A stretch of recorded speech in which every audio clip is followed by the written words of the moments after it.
بسم اللہ الرحمن الرحیم۔ دوستو، پچھلے دنوں مرید کے میں ایک مذہبی سیاسی جماعت جو ہے وہ اس کے خلاف کریک ڈاؤن ہوا۔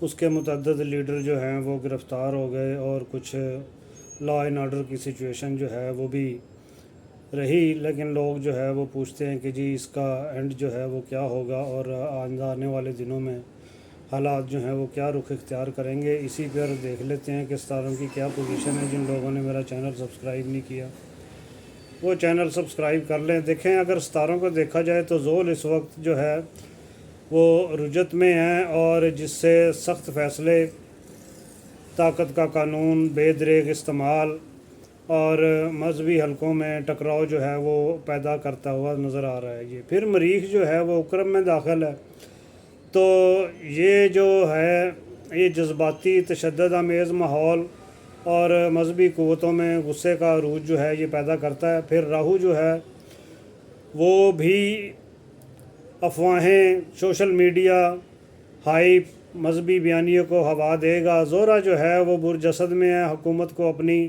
عوامی شبیہ جو ہے وہ بچانے کے لیے خاصی محنت کا اور تگ و دو جو ہے وہ کرنی پڑے گی، لیکن بیانیہ جو ہے وہ پھر بھی کمزور رہے گا۔ مشتری جو ہے وہ برج ثور میں طاقت کے فیصلے کو روحانی نتائج کی یاد دہانی جو ہے وہ کرواتا رہے گا۔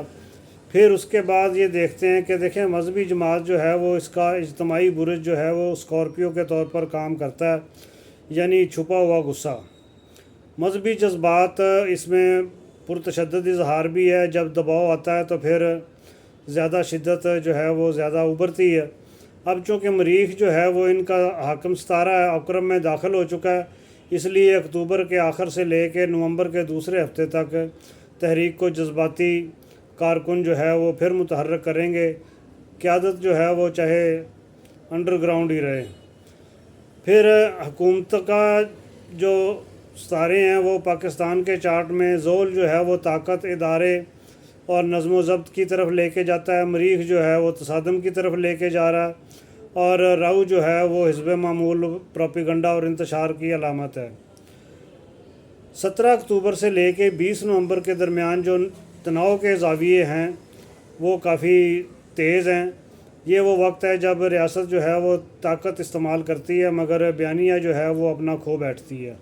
نتیجہ اس کا یہ نکلے گا کہ حکومت جو ہے وہ جماعت کے اوپر سختی کرے گی، مگر سختی جو ہے وہ بیاناتی شکست میں تبدیل ہو جائے گی، یعنی کہ بیانیہ کے آگے، جو بیانیہ ان کا ہے اس کے آگے حکومت جو ہے وہ اس کو پسپائی اختیار کرنی پڑے گی۔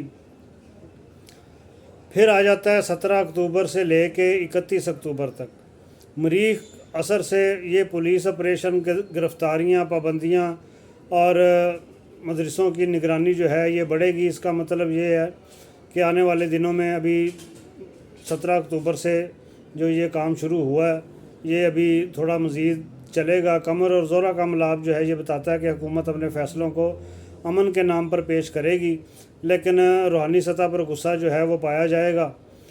پھر 1 نومبر سے لے کے 18 نومبر تک مذہبی جماعت جو ہے وہ سوشل میڈیا اور مذہبی حلقوں میں دوبارہ زندہ کرنے کی کوشش کی جائے گی، لیکن قمر جو ہے وہ اس کا مریخ کے ساتھ اتحاد ہے 8 سے لے کے 12 نومبر تک۔ یہ خطرناک ہے۔ مذہبی جذبات جو ہیں وہ پھر بھڑکنے کا امکان ہے۔ چند دنوں کے لیے شہروں میں پھر کشیدگی بڑھ سکتی ہے۔ حکومت کے لیے لا اینڈ آرڈر کی سچویشن جو ہے وہ عروج پر ہوگی۔ نومبر سے لے کے 10 دسمبر تک زول جو ہے وہ ڈائریکٹ ہوتا ہے، تو پھر 22 نومبر ایک نیا موڑ آئے گا۔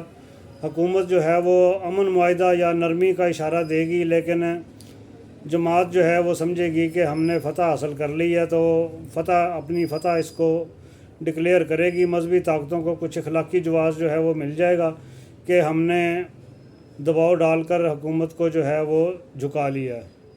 پھر دسمبر کا مہینہ آئے گا، تو دسمبر اور جنوری 2026 میں زہرہ اور مشتری راہو یہ جو ہیں یہ سیاسی پارٹی کے طور پر ان کو پھر دوبارہ سے ابھر سکتے ہیں۔ یہ اثر جو ہے یہ حکومت کے لیے پھر نرم خطرہ بن جائے گا، اور مسلح تصادم جو ہے وہ تو نہیں، لیکن پھر بھی عوامی دباؤ جو ہے وہ کافی بڑھ جائے گا۔ اس کے پہلو اگر دیکھے جائیں تو مریخ جب عقرب میں ہے تو 17 اکتوبر سے لے کے 15 نومبر تک 1 مہینہ اس نے رہنا ہے، تو یہ مذہبی جذبات جو ہیں وہ ان کو ابال پہ رکھے گا، تشدد کا امکان جو ہے وہ بڑھتا رہے گا۔ پھر زحل جو ہے وہ اس کی حرکت سارا اکتوبر اور نومبر میں، یہ ریاستی سختی، گرفتاریاں، یہ دور بھی چلتا رہے گا۔ راہو جو ہے یہ مئی 2026 تک جائے گا۔ یہ افواہیں، سوشل میڈیا اور تحریکوں کا پھیلاؤ جو ہے وہ اس قسم کی سچویشن جو ہے وہ بڑھتی جائے گی۔ فوری طور پر حکومت جو ہے وہ قابو کرنے کی کوشش کرے گی، لیکن مذہبی قوتیں جو ہیں وہ خاموش نہیں رہیں گی اور دوبارہ بیانیے کی جنگ جو ہے وہ بناتی رہیں گی۔ نومبر کے تیسرے ہفتے میں کوئی اہم مذہبی یا کوئی سیاسی واقعہ جو ہے وہ حالات کو پھر کوئی بھڑکائے گا۔ یہ سچویشن ہے، تو ابھی یہ جنوری تک تو اس قسم کی سلسلہ جو ہے وہ چلتا ہوا نظر آ رہا ہے۔ آگے کیا ہوتا ہے اس کے بارے میں کچھ نہیں کہہ سکتے، یہ پریڈکشن ہے، اس میں فرق بھی آ سکتا ہے، کیونکہ ذائچہ تو میرے پاس کسی کا ہے نہیں، تو یہ پاکستان کا ذائچہ جو پاکستان کے حالات ہیں ان کے حساب سے میں نے بنایا ہے۔ اب ان کی جماعت کی کیا سچویشن ہے، کیا اس کی پلاننگ ہے، یہ تو جب کوئی ذائچہ صحیح ہو، انفارمیشن صحیح ہو کہ جی معلومات ہوں، پھر تو بندہ بتا سکتا ہے۔ لیکن پاکستان کے حساب کے ذائچے کے حساب سے جو حالات آئندہ آنے والے دنوں میں ہیں، یہ کوئی ضروری نہیں ہے کہ اس مذہبی جماعت کی طرف سے ہی جو ہنگامے وغیرہ یا کوئی احتجاج کا سلسلہ ہے وہی ہوگا، اور اس میں پی ٹی آئی بھی شامل ہو سکتی ہے، کیونکہ پی ٹی آئی بھی جو ہے وہ بھی آنے والے دنوں میں احتجاج کا پروگرام جو ہے وہ بنا رہی ہے۔ لیکن یہ وہ جماعتوں کی الگ پریڈکشن ہوتی ہے، یہ میں نے پاکستان کے حساب سے جو صورتحال آنے والے دنوں میں آنے جا رہی ہے اس کا تجزیہ پیش کیا ہے۔ اس کے ساتھ ہی اجازت دیجیے، اللہ حافظ۔